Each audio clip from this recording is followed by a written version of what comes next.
ఒక అందమైన చిన్న పల్లెటూరు పొలాల మధ్య ఎంతో అందంగా ఉంటుంది. అక్కడ కూలి పని చేసుకునే అబ్బాయి రవి, వయసు 14 సంవత్సరాలు. అమ్మా, నేను పెద్దవాడయ్యాక ఇల్లు కట్టిస్తా. అలాగే, కానీ నువ్వు ముందు బాగా చదువుకో. కానీ రవి రోజు కూలి పనికి వెళ్తూ ఉంటాడు. కానీ ఫ్రెండ్స్ తనని చూసి బాగా ఏడిపిస్తూ ఉంటారు.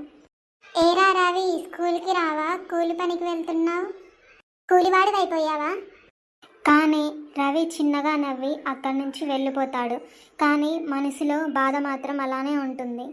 ఒకరోజు రాత్రి కలలో అతను పెద్ద ఇంజనీర్ అయ్యి తన అమ్మ కోసం పెద్ద ఇల్లు కడతాడు. అమ్మ ఆనందంతో ఏడుస్తుంది. అంతలోనే రవి లేస్తాడు. ఇదంతా కలనా? ఈ కలని ఎలాగైనా నిజం చేయాలి.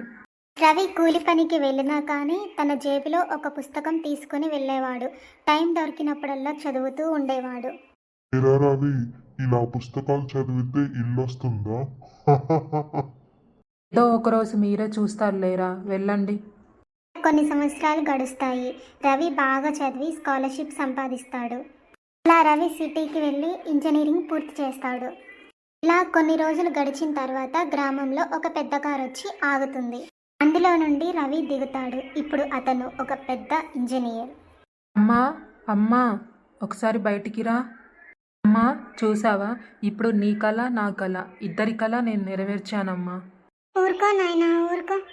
కష్టం ఎప్పుడూ వృధా కాదు. చిన్న కళే పెద్ద భవిష్యత్తు ఉంటుంది దాని వెనకాల. చూశారు కదా, కష్టపడి చదివితే ఎలాంటి ప్రయోజనం ఉందో. ఈ స్టోరీ మీకు నచ్చిందా?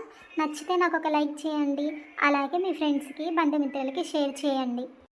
ఇలాంటి మరెన్నో మంచి మంచి మోరల్ స్టోరీస్ కోసం మన గోల్డెన్ స్టోరీ కార్టూన్ అయితే సబ్స్క్రైబ్ చేసుకోండి ఫ్రెండ్స్.